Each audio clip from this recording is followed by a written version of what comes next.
Hey guys, what is up? Tyler or AliensRock50 here, and today we have the first Bloon Super Monkey 2 video in a while, and I think you all know what's coming. Diamond on Bloon Dunes. As you see here, I got diamond in all three stages, and I'm going to show you how I did it. First of all, I guess it's been a while. I have played a bit in the meantime. I did get the achievement Solid Gold. That's 300 awesome points. Got gold on everything, and soon I'll be getting diamond on everything. Watch out, because I'm coming up. Now let's start with 2-3, the hardest stage of them all. Alright, so first thing is the 2-3 diamond, which is by far the hardest stage, like, out of all of them to get diamond. As you can see here, I actually have pretty unique loadouts. I did get Parallel Universe Monkey and that one $100 power-up that makes the Super Monkey stay close to the mouse. I forget what it's called. It's like Precision Flay or something like that. But, yeah, let's look at my loadout. I got Solid Doom for the core.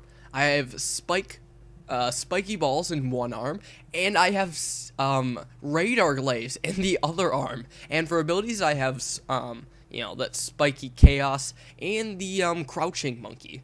That's that's the ninja hand one. So the idea is the Solid Doom core is for like popping the fast leads and also just a ton of popping power.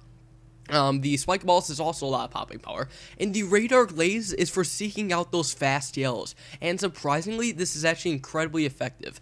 Also, the spiky chaos is just for lots of popping power, making sure I catch everything, and the crouching monkey is not very effective, although it was able to get me like the 4 extra pops I needed. Like, it just allowed me to, you know, catch any escaping balloons, so it kept me safe.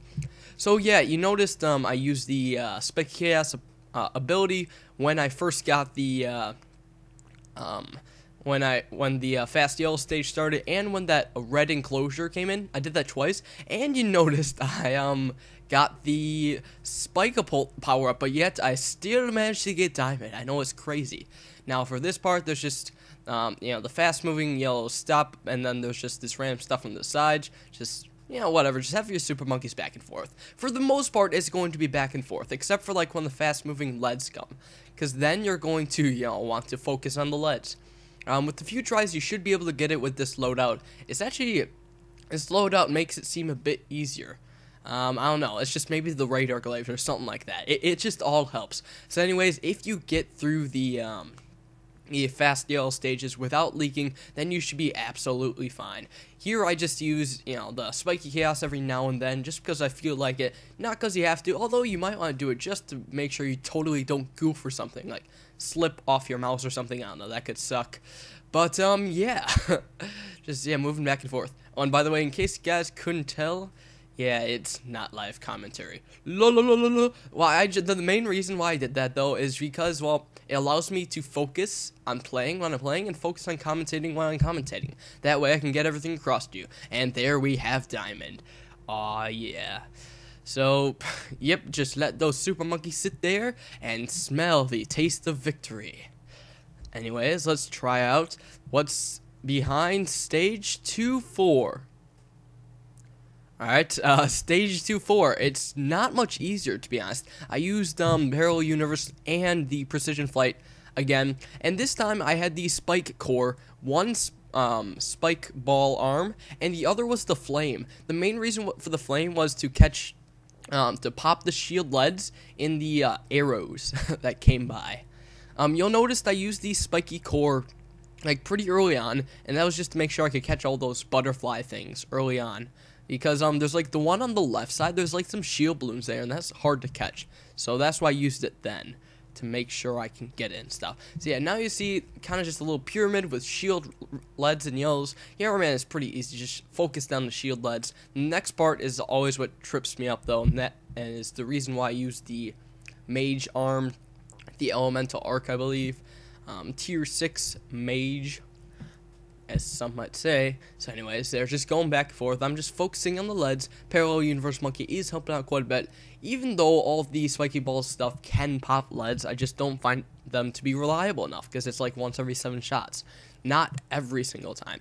So anyways, here comes the arrows, I just want to say they are. So just try to focus on each individual arrow. The hardest one is the one on bottom, because then you have to go all the way down. Like, you'd have to be like below the screen to get it with the fire, because the fire shoots on top of the super monkey. It's really hard to get it. You notice that I activate the spiky chaos like in the middle of the second wave of arrows, and it lasts until the fourth wave, so it covers both of the shielded arrows. Because the second one's on the bottom, that's also really hard to catch, when it's shielded and on the bottom, if you're understanding what I'm saying.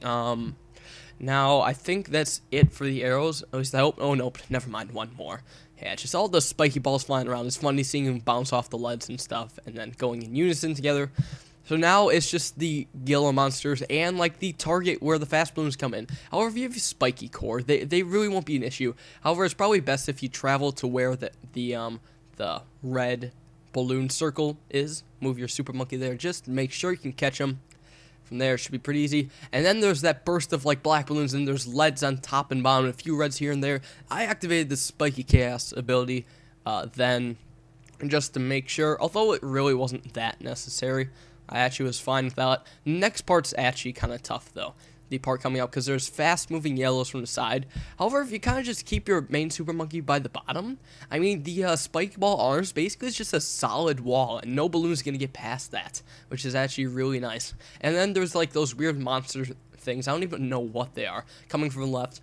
But I did use spiky chaos as soon as I possibly could. First thing I did was get that spiky chaos out, and I'm just keeping that there. And then the next part coming up, this actually isn't too hard with spike core either. Just got to make sure you can catch all those snake things.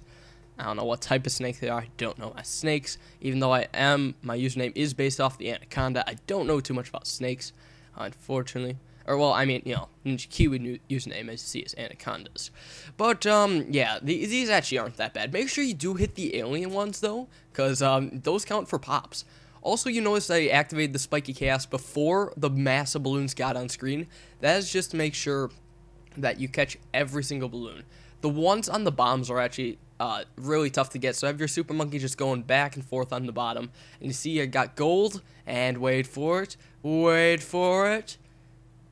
dear diamond. Blah, blah. There we go. Now let's see what's in store for stage 2-5. Alright, here we go. I got Parallel Universe and Precision Flight again, and it's the same loadout, except instead of the Elemental Arc, I just got another spiky arms. So it's full darts for this loadout. I do have the full dart research, and yeah, this one actually is not that tough in comparison to the others. Well, especially 2-3. 2-3 took me like 20 tries. This one only took me like 4, which is nice. So anyways, I mean, just focus down the Moabs. Your spiky balls will hit the random balloons on the outside sooner or later. Don't even need to activate the ability or anything. And this happens 3 times. Do make sure you hit those phasing balloons, though. Because I'm on software mode, I can't see them. So you just gotta remember they come in 3 columns. So after that happens 3 times, there's going to be a fast stream of red balloons coming from the upper left. Just kind of keep your super monkey kind of in the bottom left so we can hit those. And then the fast moving yellows coming from the left. And then move him over to the right to catch the fast moving blues. From this, there's going to be scorpions on both sides and like random trails of balloons. So I activated Spike Chaos ability and moved my super monkey to the bottom corner so each of them could hit the stuffs. Anyways, then there's these idols, which actually are a piece of cake when you have the spike core and spike arms, especially. That helps out a lot. So then I activated my spiky chaos ability as soon as I got it back, so I can hold off the dual stream of balloons, fast moving balloons. This is probably one of the harder parts of the level here. Just kind of keep them moving back and forth. However, the ability is going to run out when there's going to be like maybe 15 balloons left, so yeah, don't go crazy. Make sure you're still prepared for when it runs out. Then anyways, 2 more sets of these Moabs and mini Moabs and random outlying balloons. This shouldn't be too hard either. Just, you know, do like you did in the beginning. You don't even need to activate the ability. So after this, we shall be moving on to boss. Now what you want to do is obviously focus on the you know, the yellow thing that's coming across, the yellow bar, I guess. Honestly, it's not that hard to focus on. I mean, you know, they'll pop it pretty easily. After it passes 3 times, the BFB is going to come. Focus down the BFB with your main guy and pull him back when the yellow shield balloons come down, just to make sure you get them all. And then you'll notice, like, when there's, like, red shield balloons, like flashing across the BFB like very quickly, that means it's on its final stage, and then you can activate the Spiky Chaos ability and just end it. There you go. That Spiky Chaos will literally clean up everything else, and congratulations if you've made it this far. You've just gotten diamonds. There it is, gold and diamond. Woot! Bloons has been completed. And the last thing I want to do is show what I have and what you need to be able to complete stuff. Mainly research. You saw what I did, you know, in the other parts of this episode. But yeah, now you should see what research I have, just so you know what you'll probably need. Bloon darts, full research, just so the spike bolts and dart things can pop lead is very, very necessary. Force field phasing, definitely helpful for popping the force field blooms a lot easier. Big bloom sabotage, it's not that often, I guess helps out a bit. Wizard Lord, 3 out of 10. I guess that's not even necessary. Well, I guess it kind of was necessary. No, it wasn't necessary. It was just technically used, because I has used the fire thing in 3-4, I believe. And the phosphorus bombs, 2 out of 10, just so bombs can you know what, I didn't use bombs at all, so that doesn't matter. Anyways, guys, that is about it. Rest the diamond on Bloon Dunes. There you go. Hopefully we've seen more Bloon Super Monkey 2 videos in the future, and I hope all you guys enjoyed. Thanks all you for watching. Don't forget to show some support if you did, and peace.